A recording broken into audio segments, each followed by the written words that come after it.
The art of being alone. इस book को पढ़ने के बाद मेरे बहुत सारे कॉन्सेप्ट्स थे, जो बहुत सारे जो है डर था मेरा एक थोड़ा सा अकेले रहने के वाले से, और बहुत सारी चीज़ें थी जो मुझे पता तो थी लेकिन अब वो क्लियर हो चुकी हैं, वो डर निकल चुका है। तो इस वीडियो में मैं बेसिकली आपको जो असल मीनिंग है अकेले रहने का वो समझाने की पूरी कोशिश करूँगा, तो इस वीडियो को आप एंड तक ज़रूर देखिएगा। सबसे पहली बात, जो लोग अकेले रहने से डरते हैं कि मैं सबको छोड़ दूँगा, मेरे जो दोस्त हैं जिनको मैं नहीं बुलाना चाहता, ना चाहते भी उनको बुलाना पड़ रहा है, जो ऐसे बहुत सारे रिलेटिव्स हैं, कज़न्स हैं जिनको मैं नहीं बुलाना चाहता, और ना चाहते हुए या सोसाइटी के डर से मुझे रिश्ता कायम करना पड़ रहा है, तो उस डर को मैं निकालने की कोशिश करूँगा। देखो, आपको डर सिर्फ इस वजह से आता है कि आप समझते हो कि आप अपने आप पे काफ़ी नहीं हो, सिर्फ इस वजह से डर आता है।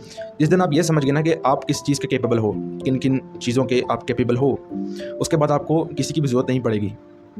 ऐसे नहीं बोल रहा हूँ कि मैं आप किसी की डिसरिस्पेक्ट करो या किसी के आप जो है जाके बोलो कि भाई, या अकेले में अपने ऐसा एटीट्यूड बढ़ा लो कि जो भी आपसे मिलना चाहे, बात करना चाहे, आप उसको भी बोलो कि भाई नहीं, चल हट, मैं नहीं मिलना चाहता। ऐसे नहीं, बल्कि इसका मतलब ये है कि भाई जब आप अकेले हो ना, तो कम से कम आपको इतना सेल्फ बिलीव ज़रूर होना चाहिए कि मैं ये चीज़ कर सकता हूँ जो मैं करना चाहता हूँ। ये बुक बेसिकली हमें बताती है कि अकेले रहने का मतलब ये नहीं है कि आप अकेले हो, बिल्कुल ऐसे रूम में बैठा हूँ मैं, तो मेरे पास कोई नहीं है तो इसका मतलब मैं अकेला हूँ। नहीं, इसका मतलब है कि आप अपने साथ हो। ठीक है ना, ये पीछे मेरी शैडो दिख रही है आपको, इसी को ले लो यार, मैं इसके साथ हूँ इस टाइम पे। कम से कम ये मुझे सुन तो रही है ना, आगे से कोई कॉम्प्लीमेंट तो नहीं दे रही।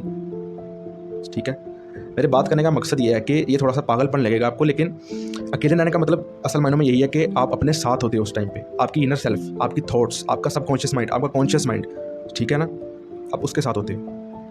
फिर आप जब थोड़ा सा डीप जाना पड़ेगा इस बात को समझने के लिए, अपने साथ होते हो तो अपने साथ होते हुए आपकी इनर सेल्फ आपको चीख चीख के ये बोलती है कि भाई, मैं जो अंदर से बताना तुझे चाहता हूँ, तू आगे किसी और को क्यों बता रहा है। ठीक है, आप क्या करते हो, आपने एक, बहुत सारे लोग हैं वो कहते हैं कि मेरा फ्रेंड सर्कल छोटा होना चाहिए, ठीक है, लेकिन ना चाहते हुए भी उनके दोस्त बन जाते हैं बहुत सारे, फिर वो फ्रेंड सर्कल में फंस जाते हैं।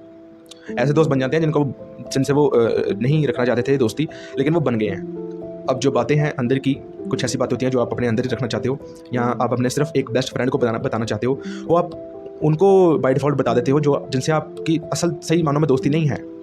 तो जब आप अकेले होते हो तो आपकी इनर सेल्फ आपको चीख चीख के यही बोलती है कि भाई, तुम उनको क्यों बताया, तुमने तो मुझे बता, मैं तेरा। क्योंकि देखो, अब एक चीज़ को समझो कि मैं एक किसी दोस्त को ये चीज़ बता रहा हूँ कि यार, मैं जो हूँ ना, मैं बहुत फ़ोन का एडिक्शन मेरे में जो बहुत ज़्यादा है इस टाइम पे, और मैं ये कुछ करना चाहता हूँ, तो मैं क्या करूँ यार। मतलब कि आप उसको अपनी सारी प्रॉब्लम्स बता रहे हो इस टाइम पे। मैं रील्स स्क्रॉल करता रहता हूँ सारा दिन बैठ के, मैं ऐसे करता रहता हूँ। आपने तो अपनी जो है वो प्रॉब्लम्स जो उभर रही थी अंदर से, वो उस टाइम पे आपने निकाल के उसके सामने रख दी। अब जब आप अकेले हो गए अपने साथ, तो आपकी इनर सेल्फ जो है वो आपको गिल्ट फील करवाएगी। वो कहेगी कि यार, तुझे क्या ज़रूरत थी उससे बात करने की, तुम अपने आप से बात करता, मुझसे बात करता, तो तेरा मामला तो मैंने सॉल्व करना था ना।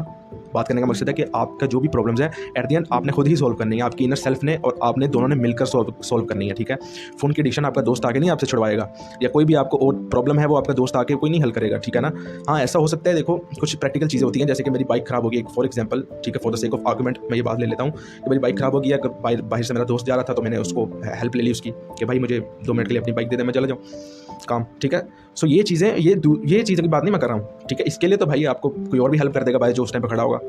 अभी ज़रूरी नहीं है कि आपका दोस्त या रिलेटिव या कज़न या कोई और आके आपकी हेल्प करेगा। मैं बात कर रहा हूँ आपके जो इनर सेल्फ के अंदर जो थॉट्स चल रही होती हैं, जो आपकी असल मेन प्रॉब्लम्स होती हैं अंदर की, जो आप किसी से शेयर नहीं करना चाहते हो, वो उनकी बात कर रहा हूँ मैं। ठीक है, सो अकेले रहना सीखो। अकेले रहने से आप अपने इनर सेल्फ से कनेक्ट होगे। जब आप अपनी इनर सेल्फ से कनेक्ट होगे तो फिर आप उसके सामने अपनी प्रॉब्लम्स क्लियरली रख पाओगे कि मुझे ये प्रॉब्लम्स हैं, अब इसका सोल्यूशन बताओ, और वो आपको उसका सोल्यूशन भी देगा। आपकी इनर सेल्फ जो है ना, वो आपको उसका सोल्यूशन क्लियरली देगी कि ये करोगे तो ये सारी की सारी प्रॉब्लम्स जो है दूर हो जाएंगी, और एट द एंड करना आपको खुद ही है जो भी करना है। ठीक है, इससे आप फिर जो आपके अंदर की जो बातें हैं, जो आपको मिस्टीरियस बनाने में आपकी मदद करती है। मिस्टीरियस बनाने में ये मैं इस पॉइंट को मैं इस तरह से ले रहा हूँ कि आप अपने राज किसी को ना बताओ। ठीक है, तो बीइंग अलोन होने का मतलब बेसिकली यही है कि आप अपने साथ रहो, खुद अपनी प्रॉब्लम्स को डील करना सीखो।